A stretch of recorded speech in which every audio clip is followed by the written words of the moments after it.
You know the feeling when your bank account says stop, but your emotions drag you to the checkout. Today, we are tackling emotional spending. Emotional spending happens when feelings rather than needs control what we buy. Your wallet should not be a therapist, but your brain often treats it like one. A 2025 Lending Tree survey found that 63% of Americans admit their emotions influence purchases, and 74% of emotional shoppers say they overspent. Almost half of emotional shoppers turn to retail therapy to feel better, and food, clothing, and beauty products top the list of purchases. 43% of shoppers have gone into debt and 69% regretted it. 46% of emotional shoppers buy when they are happy. We celebrate good news with new shoes or gadgets because positive emotions can trigger spending too. Negative feelings like fear, overwhelm, anger, stress, or insecurity push us to click add to cart so we can numb discomfort. Emotional spending is not about meeting needs, it is about trying to fix feelings with transactions. This is why it never lasts. Maybe you got a raise and immediately promised yourself a fancy dinner. Or you had a bad day and ordered delivery even though your fridge is full. Feelings drive these decisions. When we buy impulsively, our brain releases dopamine. That chemical high feels amazing, but it is short-lived and leaves us craving another hit. Marketers know this. Ads are designed to trigger fear, envy, and FOMO, so you click buy before thinking. Social media fuels constant comparison. You see curated lifestyles and begin to believe you need similar things to feel valid. We quickly adapt to upgrades. A bigger TV becomes normal, and then we crave something even larger. This hedonic treadmill makes us chase endless purchases. The treat-yourself culture tells us to indulge because life is short. Yes, life is short, but debt is long.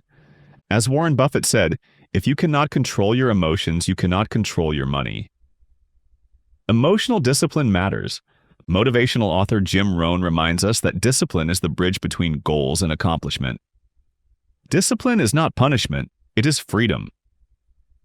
Psychologists say compulsive buying disorder affects around 5% of people and leads to debt, clutter, relationship conflicts, and depression.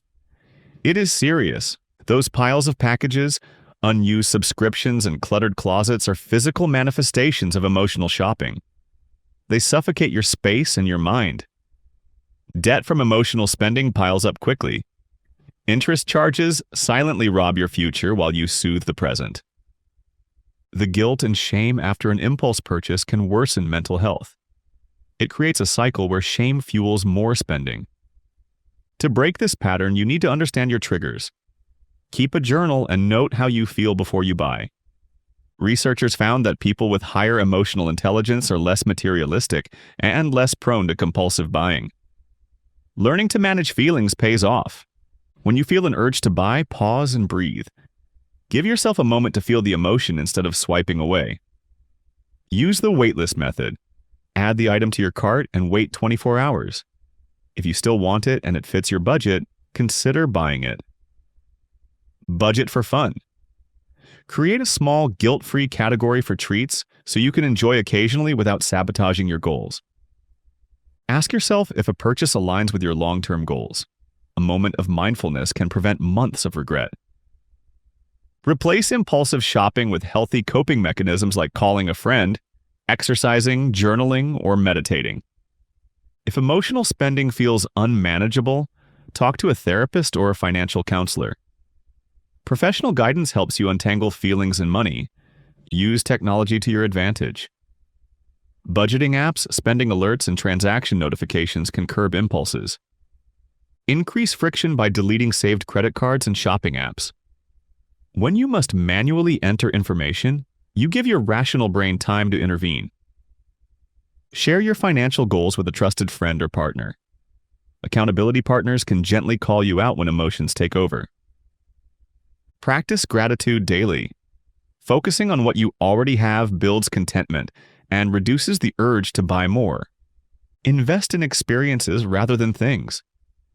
Memories last longer than items and rarely end up in storage. Small decisions compound. Skipping one impulse purchase a day adds up to huge savings over a year. Society pressures us to keep up with the Joneses, but your life is not a race. Your goals are unique. Challenge the story that more is always better. Embracing minimalism can be liberating and cost-effective. Recognize cognitive biases like scarcity and FOMO that marketers exploit. Awareness helps you sidestep the traps. A scarcity mindset believes there is never enough and pushes you to grab deals. An abundance mindset trusts that you are supported and can wait. Use self-talk. Ask whether this purchase will matter to you in 5 years. Most emotional purchases will not. Create a vision board for your financial goals. Seeing your dreams visually makes it easier to say no now. Learn about personal finance. Knowledge reduces fear and empowers better decisions. Celebrate non-spending wins. Reward yourself with free experiences when you resist an impulse buy. Surround yourself with people who value intentional living. Community support strengthens your resolve. Recognize marketing tricks like limited time offers, countdown timers, and scarcity messages. Unsubscribe from newsletters and use ad blockers. Set clear financial goals such as paying off debt, building an emergency fund, or investing for the future. Track your progress monthly and adjust. Celebrate milestones with something meaningful rather than another purchase. Not all emotional purchases are bad. Buying a coffee with a friend after a stressful week can be nourishing if it fits your plan. Use cash envelopes for discretionary categories. Physically seeing money leave your hand makes each purchase more real. Review your bank statements regularly and highlight purchases that were driven by emotions. Awareness is step 1. When you avoid an impulse buy, transfer that money to savings. Turn your willpower into wealth. Understand the difference between needs and wants. Needs keep you alive. Wants are endless. Delay large purchases by 30 days. This gives you time to evaluate whether the item supports your values. Your worth is not measured by what you own. Stuff does not define you, character does. Sleep on it. A good night's rest helps your rational brain regain control. Practice mindfulness meditation to reduce stress. A calm mind makes better spending decisions. Pursue low-cost hobbies like reading, hiking, or dancing. These activities satisfy you without draining your wallet. Allow yourself to feel emotions. You are allowed to be sad, bored, or happy without buying anything. Replace the phrase, "I earn this," with "I deserve financial peace." You really deserve freedom more than fleeting pleasure. Discipline may feel like deprivation at first, but it leads to peace and options. Short-term sacrifice equals long-term freedom. Strengthen your delayed gratification muscle. The more you practice waiting, the easier it gets. Visualize the opportunity cost of a purchase. What else could that money do for your future self? Remember that a 50% off sale still costs 50%. Savings do not justify unnecessary spending. Keep a wish list instead of instantly buying. Review it each month to see if you still care.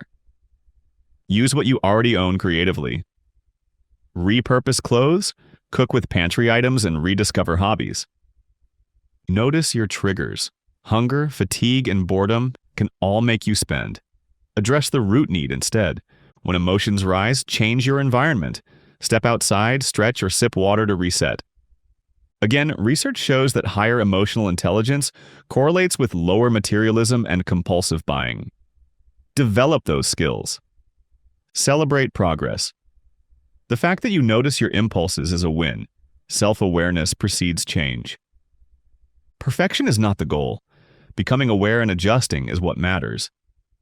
Remind yourself that your future self will thank you for every unnecessary purchase you skip. Emotional spending is a habit, and habits can be rewired with repetition and patience. It all starts with small choices. Saying no to a little impulse trains you for bigger decisions. Picture your life free from debt and financial stress. Visualize the peace that awaits you. Each time you say no to an unnecessary purchase, you say yes to your goals and your freedom. Money is a tool, not a therapist. Treat your feelings at the source rather than with a swipe. You deserve peace, not just things. Real self-care is building a life you do not need to escape from. As Buffett reminds us, if you cannot control your emotions, you cannot control your money. Discipline your emotions and your money will follow. See you in the next one.